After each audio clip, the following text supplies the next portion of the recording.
Welcome to this lesson on inequalities. Please make sure you have these notes in front of you so we can begin our lesson. The learning objective for this lesson says I can identify multiple solutions to an inequality on a number line. The vocabulary word for this lesson is called inequality. And unlike equations, inequalities have more than one solution.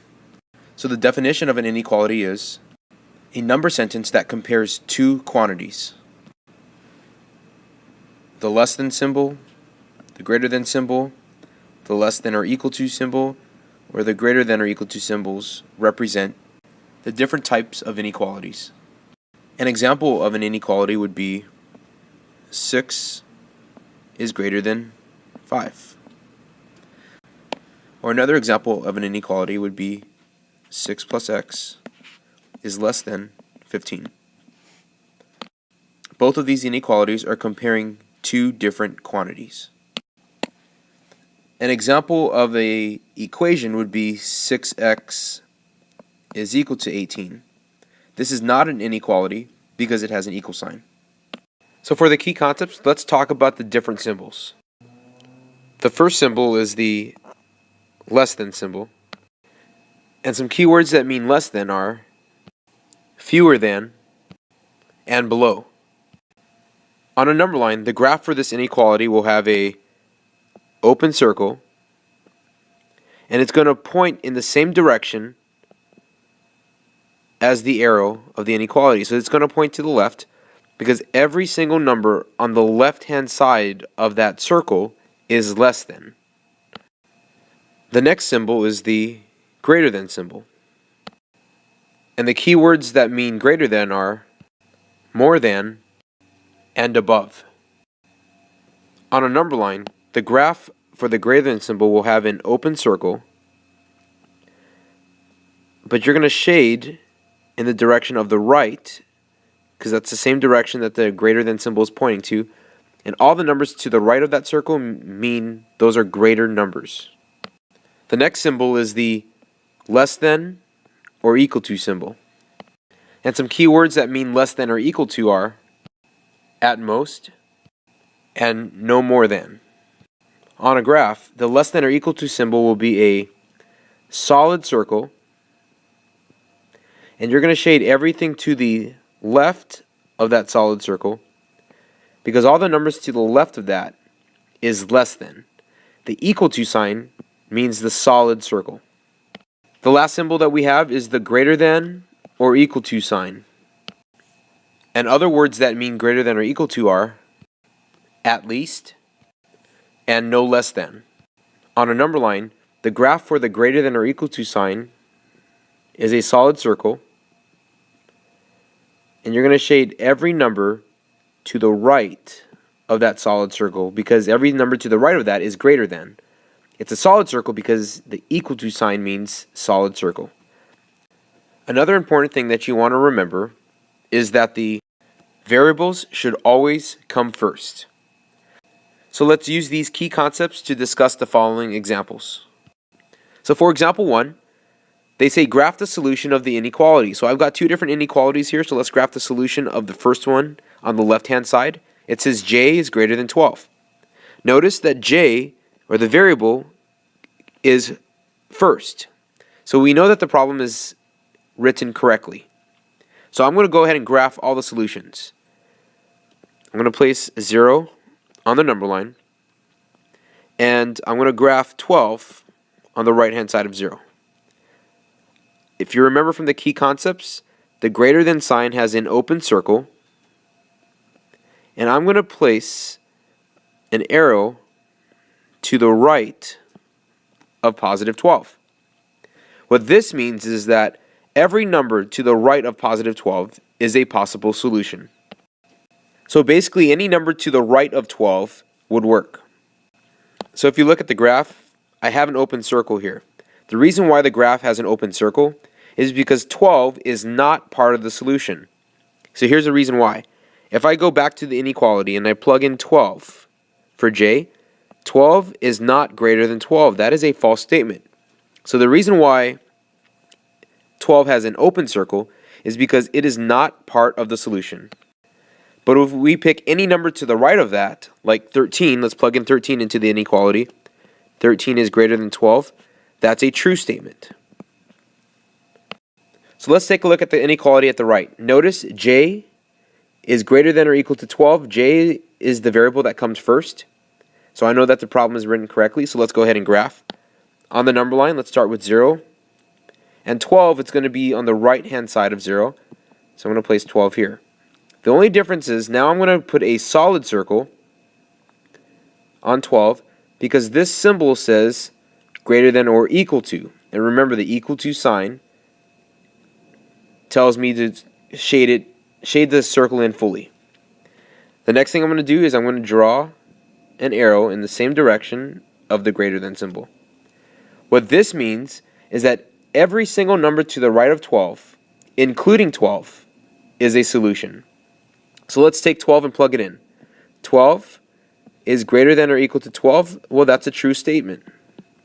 Let's take any number to the right of 12, like 13. 13 is greater than 12. That's a true statement. So anything on 12 or to the right of it would make this a true statement.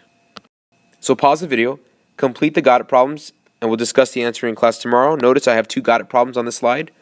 Got It problem A and Got It problem B. And be sure to show me a graph for both inequalities. So for example 2, it says graph the solutions of the inequality. If we take a look at the example on the left, D is less than 4. We see that the variable is first, so we know that this is written correctly. So let's go ahead and graph. On our number line, let's start off with 0. And 4 is going to go to the right of 0. I'm going to go ahead and place an open circle above 4 because this is a inequality that just says less than. Now I'm going to draw an arrow, everything to the left of 4. Once again, I have an open circle because 4 does not fit the solution. If I plug in 4 into the inequality, 4 is not less than 4. That's a false statement.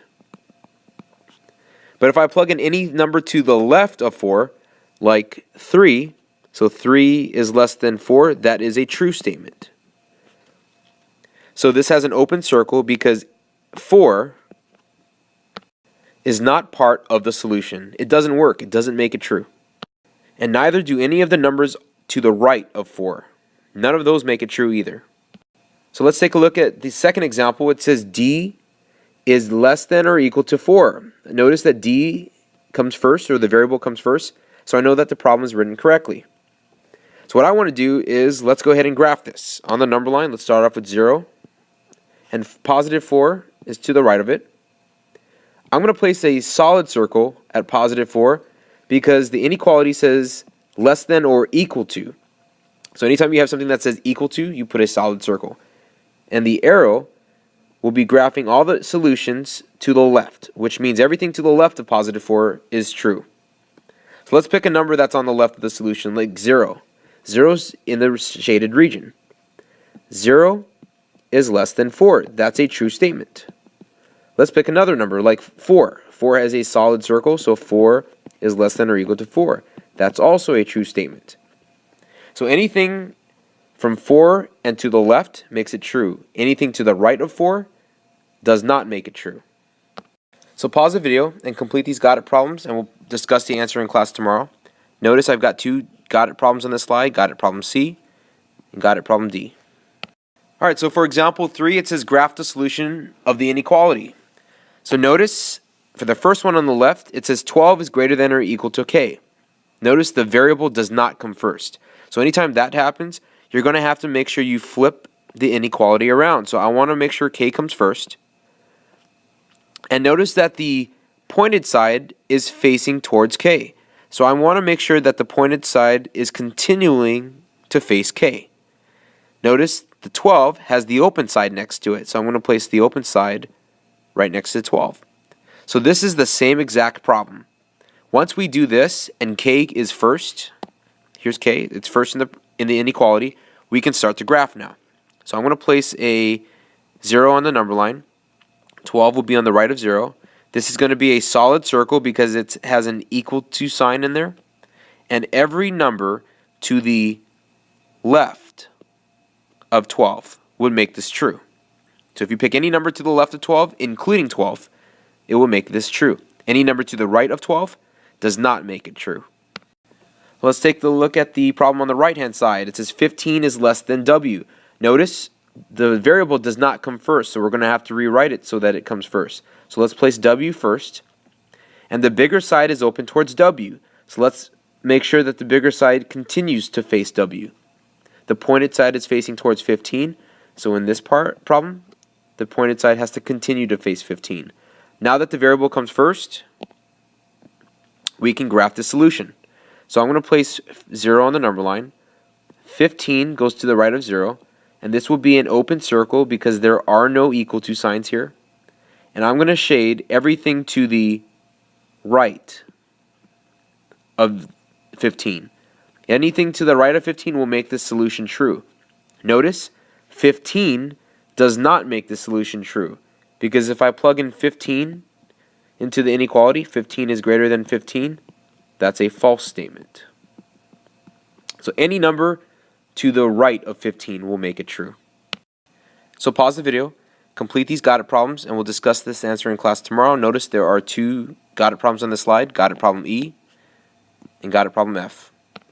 So for example 4, it says of the numbers 6, 7, or 8, which is a solution to the inequality f plus 2 is less than 9. So let's go ahead and plug in each solution. Let's start with 6. If I say 6 plus 2 is less than 9, 6 plus 2 is 8, and 8 is less than 9, so that's a true statement. Let's try another one. 7 plus 2 is less than 9.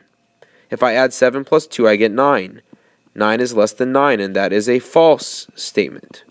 So far, the number 6 is the only number that makes this inequality true. Let's try one more. Let's try plugging 8. So 8 plus 2 is less than 9. 8 plus 2 is 10, and 10 is less than 9. That is also a false statement. So the only answer that makes this true out of 6, 7, and 8 is 6. So pause the video and complete this Got It problem, and we'll discuss the answer in class tomorrow. So we've just completed the lesson. Go ahead and self-rate yourself and let us know how you feel. If there's any part of this lesson that you do not understand, please go back and watch the video again. Also come to class with some questions so we can discuss this in further detail.